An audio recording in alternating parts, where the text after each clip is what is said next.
EA is now on Twitch. Join us Wednesday nights when Alistair reads a bedtime story, and Sunday mornings for a few hours of chill casual gaming, plus interviews, special guests, pickup streams, and more. Visit twitch.tv/EA Podcasts and follow us to be notified when we go live, plus access VODs of past broadcasts.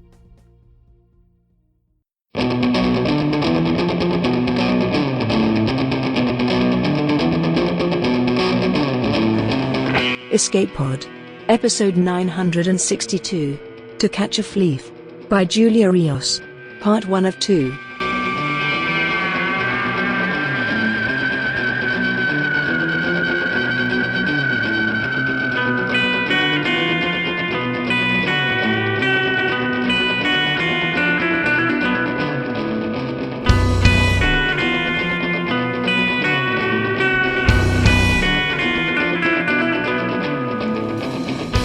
Hello, and welcome to Escape Pod, your weekly science fiction podcast.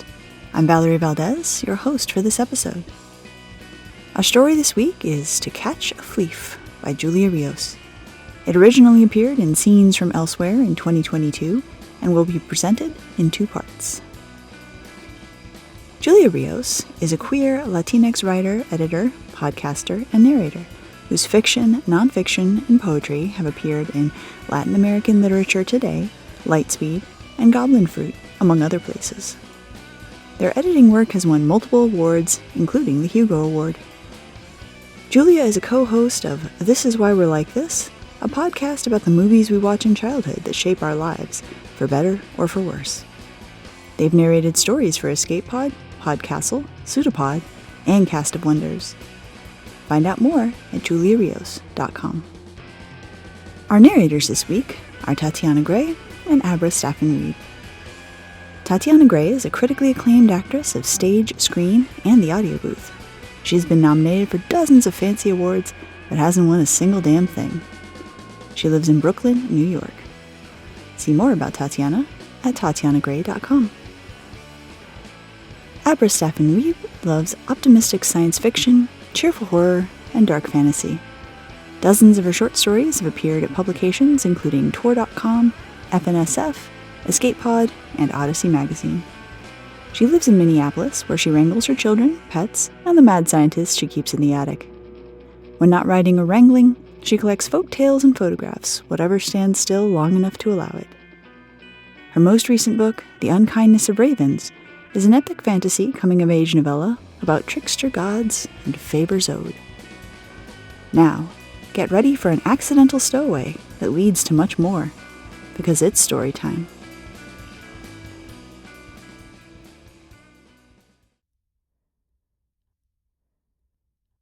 To Catch a Flieff by Julia Rios.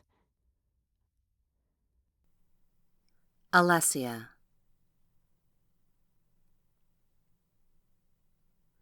Alessia frowned at the central circuit board of the astral dancer. Paw prints. Again. She heaved an exasperated sigh. Mr. Tumnus, I have told you 1,000 times you can't go in the engine. I don't care how bright and sparkly it is, it's not for cats. The cat did not reply. In fact, he was nowhere to be found. Not even after she pried up the 3D printed plastic shield and wedged her upper half as far into the engine core as it could go without accessing the underside. That was weird. Usually, if Mr. Tumnus got in, he sat in a smug loaf on top of the accelerator panel, fluffy orange tail swishing as he batted at the flashing lights. Then she heard the chittering. Oh no. No, no, no. Only one thing made this sound. Arctic Flieffs from Vorpalix.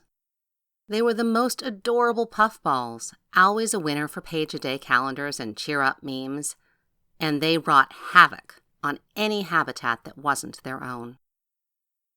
The chittering was a sign that this one was about to nest. In the engine core of the astral dancer. No, no, no, Alessia moaned. Mrrp. A small voice agreed.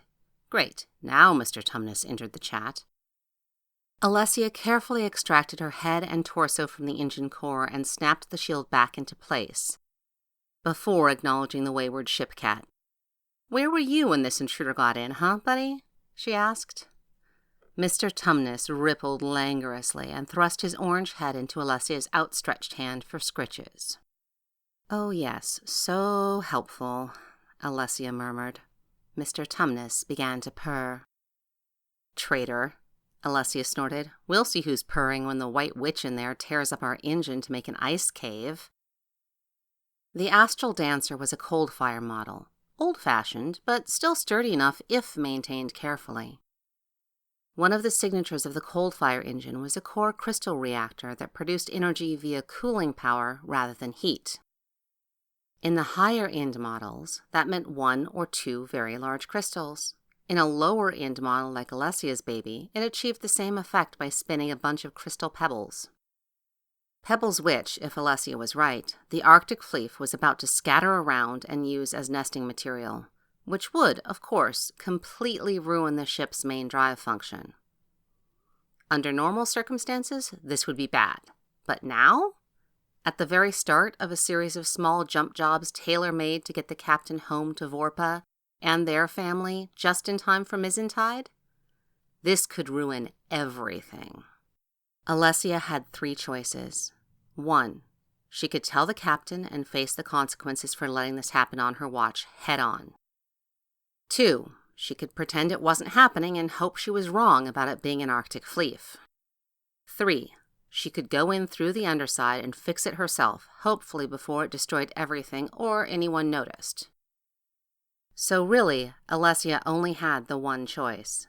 She was going to the subdeck. Darmonda. Darmonda hadn't meant to stow away. Really, she hadn't. She had only meant to look at the docks, catalog the departing ships, and see if maybe one might bring her on as crew, while not asking too many questions about what was in her luggage. It was hardly her fault that a furry giant had knocked into her. "Hey, watch where you're going, you big oaf!" she had shouted.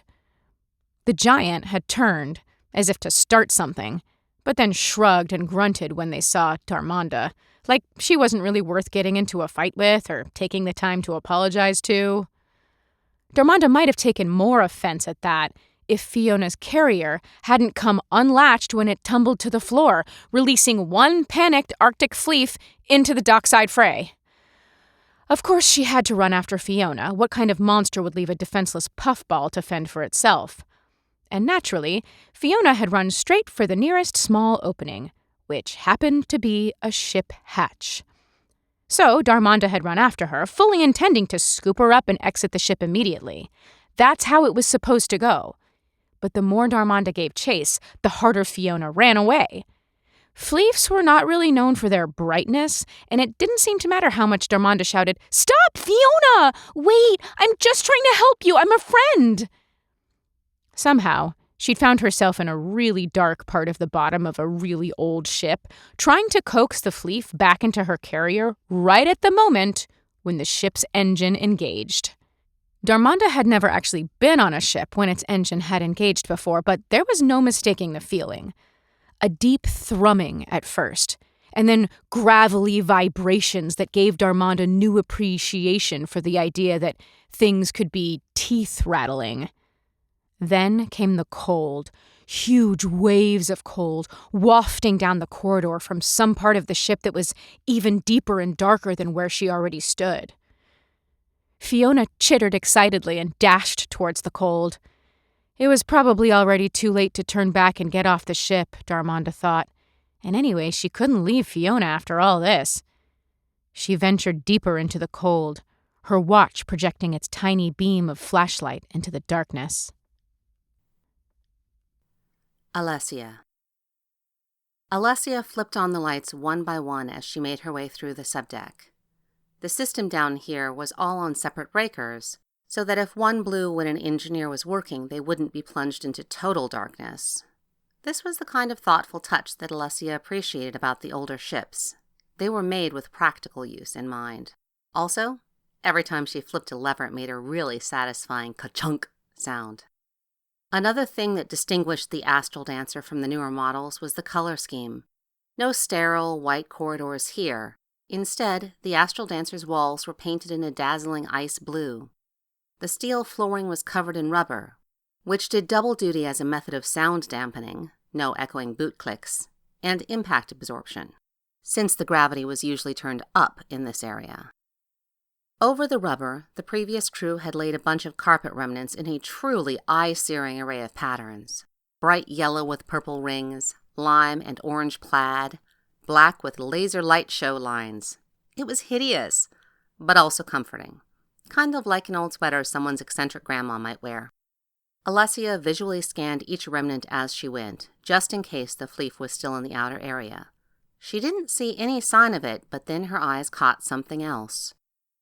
Shoes. Not just any shoes. Completely impractical, high-heeled, planet-sized shoes in bright red. They even had extraneous bows on them. Alessia gasped as her gaze traveled upward from shoes to legs, wearing rainbow paisley leggings that could have been made from one of the carpet remnants, honestly, to a green drapey tunic thing, to a soft brown face that was alarmingly beautiful. "Who are you?"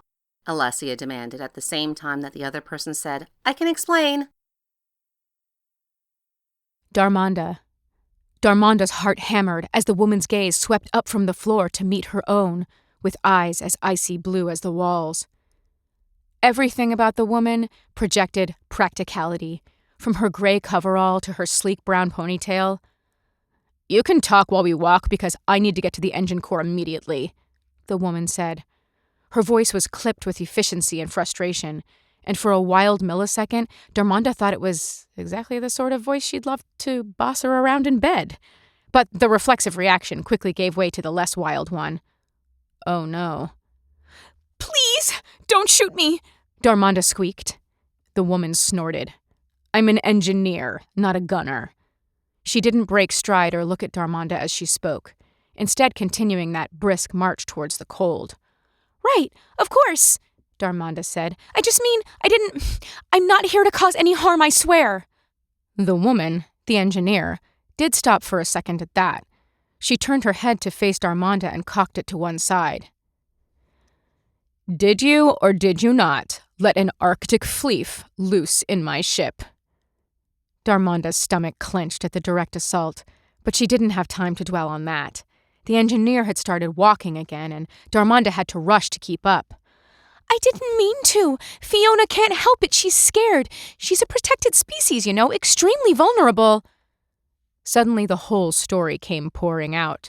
How Darmanda had failed her practical exams, how her parents had said she had to pull her weight and couldn't resit them, how she'd ended up working for an unethical pet shop because people who didn't follow regulations were the only ones who would hire her.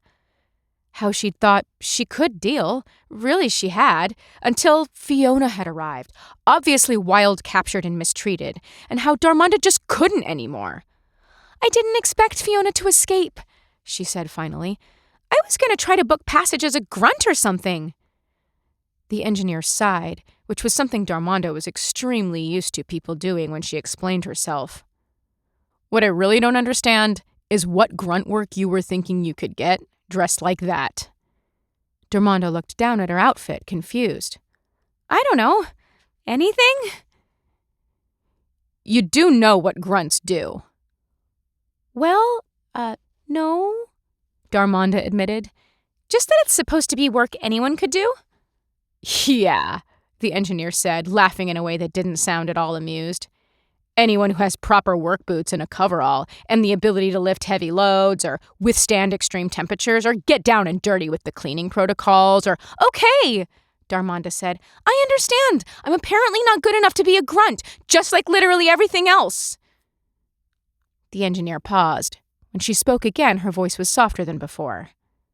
"I think that's a little harsh, don't you?" Now it was Darmanda's turn to laugh without any mirth. "You've just heard my life story. You know it's the truth." "You've got a good heart," the engineer said, and despite the frigid temperature in the ship's core, Darmanda felt warm inside. Still, she couldn't help tearing down the compliment. Having a good heart isn't worth much if you're terrible at doing anything, she said. Hey now, you're apparently very good at stealing illegally imported animals and smuggling them onto interplanetary transports. This time, the engineer's laugh sounded real. Alessia. It took 20 minutes of luring and coaxing to get the Flieff back into its carrier, even with both of them working together. There were several near misses, resulting in chaotic crystal pebble scattering.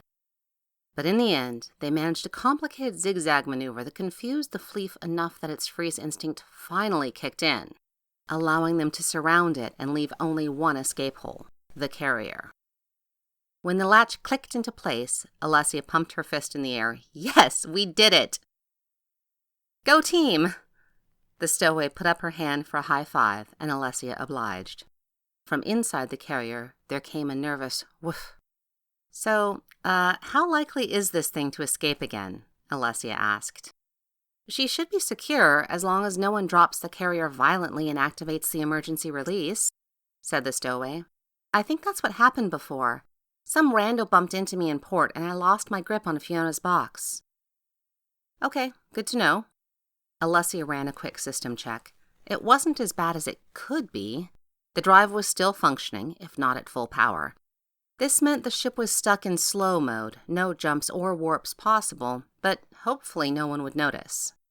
We are currently 17 minutes away from our first scheduled jump. If you're sure that chaos demon is contained, I'm going to need your help getting the drive back together.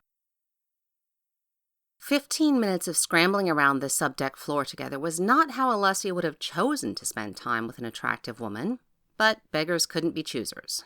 They did make a good team. The stowaway was willing and able to get down on her hands and knees to find tiny bits of crystal, which was a blessing. The way she was dressed, she could easily have been a prissy princess type, but no. They had almost gotten all of the pebbles back in the reactor when the jump announcement came. Oh, snap, we gotta go, Alessia said. We're almost done, though. No time. Grab the Flieff. The stowaway opened her mouth to argue, but closed it again when she saw Alessia's determined frown. Alessia made a mental note to explain later, after they were safe. If she were alone, she might be able to make it out of the subdeck in the 2 minutes before the jump, but she couldn't imagine the stowaway sprinting in those shoes, even without the extra burden of the Flieff's carrier. Alessia grabbed the stowaway's hand, which was surprisingly warm, and pulled her to the relative safety of the corridor. There was one emergency jump seat just outside the reactor room, and they'd have to use that. The Flieff, at least, could be secured under the seat. That took almost a full minute, which left only 30 seconds to get the two humans sorted. This seat was definitely only made for one person, but they were going to have to share. I'm sorry about this, but it's impossible to choose another option, said Alessia. She thrust her arms around the stowaway's waist. What are you doing? The question came out as a yelp. Alessia didn't waste time on an answer, just plopped into the seat with the stowaway held firmly on her lap, where Alessia tried to ignore that she fit perfectly, and activated the restraint net. Darmanda. If Darmanda hadn't been so surprised, she might feel outraged to find herself forcibly perched upon someone's lap and squished down under a mesh net. Instead, where her feelings would normally be, there was a big, blank space, and her brain was spinning like a processing loop message on an overloaded datapad. What in the infinite multiverse? Ever been through a jump before? Darmanda could feel the engineer's breath warm against her temple. The sensation was horribly nice. No, she said. Try not to tense up. It'll be over soon. The engineer's voice was brisk and urgent, but also soothing. Darmanda fought the blank space in her head, trying to come up with something to say, something that would make sense of things. She didn't manage anything before reality shifted. The corridor seemed to both stretch and shrink in around Darmanda at the same time. Her body was impossibly heavy, smashed against the engineer so that the buttons on her coverall pressed into Darmanda's back. The engineer's arms stayed locked around Darmanda's waist, strong and secure.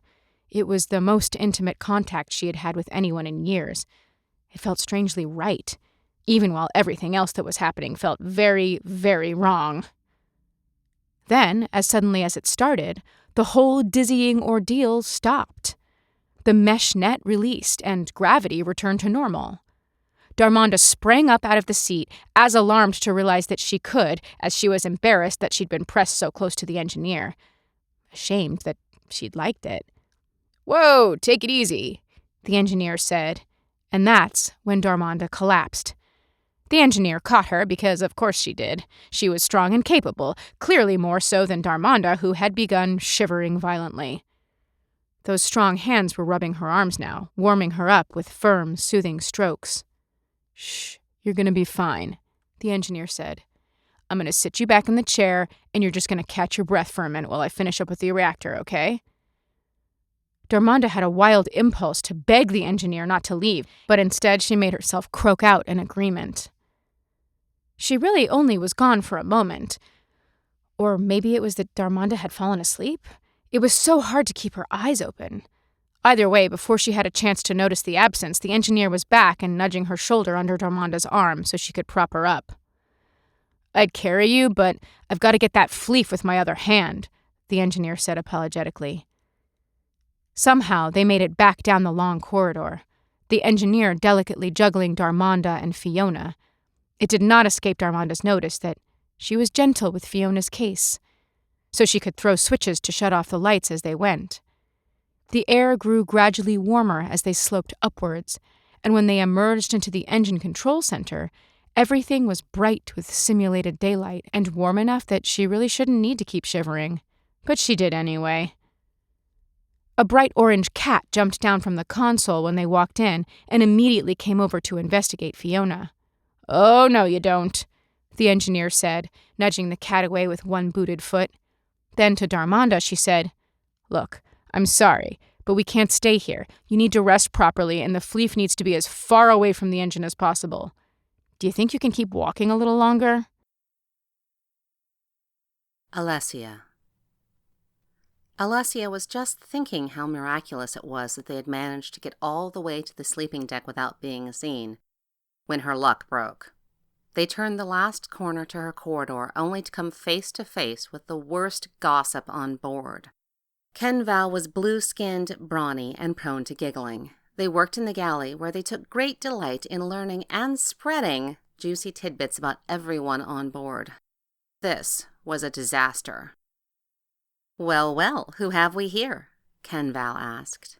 They spread their stance as wide as possible, blocking the path to Alessia's door. "Don't say stowaway," Alessia thought, desperately searching for ways to make this situation less dire.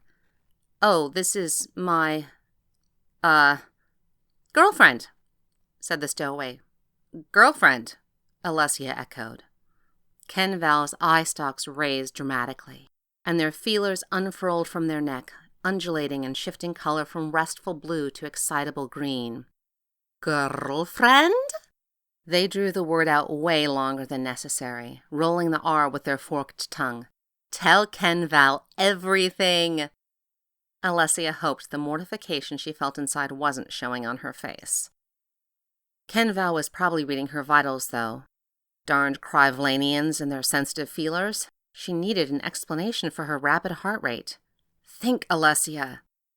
"I'd love to tell you the whole story, but as you can probably sense, I'm a bit worried about her and need to get her to a resting place right now. She didn't handle the jump very well. First time and all."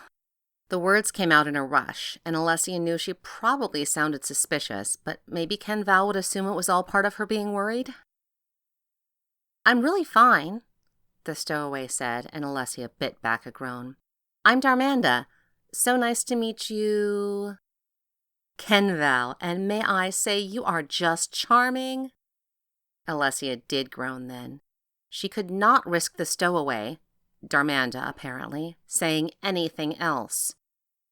"Ken Val, let me get her to my quarters so she can rest, please. We'll have to catch up later." "Touchy, touchy," said Ken Val. They sighed and flicked their tongue dramatically. "All right. You may pass, but you must come see me in the galley as soon as you're rested." Alessia grunted in as non-committal a fashion as possible and started forward, but Ken Val didn't move out of the way. Not quite yet. What's in the box? Not more cheese, I hope." That was one time, Alessia snarled. When are you going to let it go? When it stops being funny, which will be never, said Ken Val. They broke into a peal of high-pitched giggle trills then. They did step aside, though. Alessia nudged her way past them and headed as quickly as she could toward her quarters. She was torn between being annoyed about the cheese comment and relieved that, at least for now, no one else knew about the Flieff. Darmonda, is it? The engineer asked after the door had sealed behind them. Welcome to your home for the next week, baby. Darmonda looked around the tiny quarters in dismay. There was just barely space for one person, yet somehow they were going to have to fit two plus Fiona. One chair, one small and already full shelf for belongings, one wash basin with space for one set of personal toiletries, and one bed. The engineer stepped in as far as she could without actually getting into the bed, leaving a good 3 or 4 feet between her and Darmonda. This would seem to be the definition of close quarters. Of course, this made sense for crew quarters on a cargo ship, but she hadn't been thinking about it when she'd volunteered herself to be the engineer's girlfriend. Fake girlfriend, obviously. I'm so sorry, Darmonda said. I was just trying to help. Not really how I imagined meeting my next girlfriend, but I guess you can't fight fate, right? Looks like we're stuck with each other till Mizentide. Mizentide, the holiday shared by all the planets in this system to make up for calendar differences, so trade routes could run efficiently. The time when all shipping stopped, and single spacers traditionally brought their date friends home to meet the family. There were hundreds of vids and songs about it, and yet, as a planet-side lifer, she hadn't put 2 and 2 together before announcing that she was the engineer's girlfriend. Darmonda wanted to smack herself. Oh no, I am so sorry. I didn't mean to imply that I'm bringing you home to Mama, but that is exactly what's happening. Darmonda set Fiona's case down on the floor next to the chair and grabbed the chair back for support. You're joking, right? You can't be serious. The engineer frowned. Oh, I'm dead serious. Weren't you, when you told the ship's biggest gossip that we're a couple? Darmonda trailed off when she realized she had no idea how she could possibly answer. Her stomach fluttered with nerves and a little excitement, which was mortifying. Could the engineer tell she was attracted? This was worse than that time when she'd asked Janie L to be her senior soiree date and been rejected via DM on the classroom message app. The silence stretched out for a long moment before the engineer finally laughed. It sounded bitter and forced, but it was still better than that terrifying seriousness. Calm down. Obviously, I'm being facetious. I'm not going to deflower you or anything. Deflower? Darmonda asked incredulously. Who talks like that? The engineer crossed her arms. I don't know. People in romance vids? Sure, right. That sounds plausible. Darmonda nodded in faux seriousness. Okay, well, I'm not the one who made up this story, the engineer said. But now it's out there and we'd better sell it. Unless you want to explain how you're a stowaway who smuggled an illegal pet onto a ship, thus endangering the safety of everyone on board, and also our legal status as a traitor, Darmonda gulped. Right, so, what do I have to do? Well, obviously everyone has to believe we're dating, so we need to have a backstory. The engineer looked at Darmonda up and down, assessing. Maybe we met at a club last night? You like to dance? I'm terrible at dancing, Darmonda admitted. The engineer snorted. With shoes like that, I bet. Fine, you got dragged there by your friends and I spotted you hugging the wall. I bought you a drink, you said you'd always wanted to travel, and here we are. Done. So, I came straight from a nightclub to the ship with Fiona and no suitcase? Darmonda asked. The engineer bit her lip as she considered this, which was way more enticing than it should have been. I guess we'll hope no one asks too many questions. Unless you have a better story? No, Darmonda said, working to keep her voice even. I don't. That's what I figured, said the engineer. I'm Alicia, by the way, and if we're going to pull this off, which I think we can both agree would be best for everyone involved, including your fluffy nightmare beast, Fiona is not a nightmare beast! Darmonda bristled at the very thought of it. Good, bristling was good, much better than feeling inappropriate attraction. The engineer, Alicia, gave her a withering stare. She just tore apart my engine core. I think I can safely say she is a nightmare beast, thanks very much.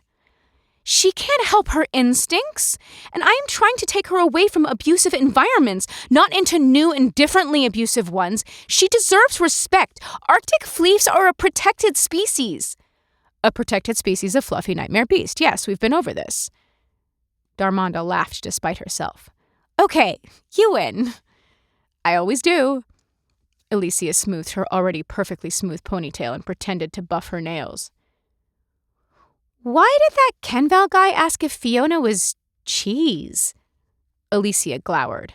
First, Kenval isn't a guy, they're a person. Oh, sorry, my bad, said Darmonda. But why? Second, cheese has no bearing on this situation. Forget it happened. There was definitely some kind of story about cheese, Darmonda thought. But out loud, all she said was, okay. Alicia let the silence stretch for a few seconds before she spoke. Anyway, as I was saying, if this is going to work, we have to make sure we actually seem like a couple, at least in common spaces. This crew knows me. They'll think it's weird if we're never together or if we're not affectionate. Darmonda gulped again. Affectionate? How? Well, we should talk about what you're comfortable with, Alicia said.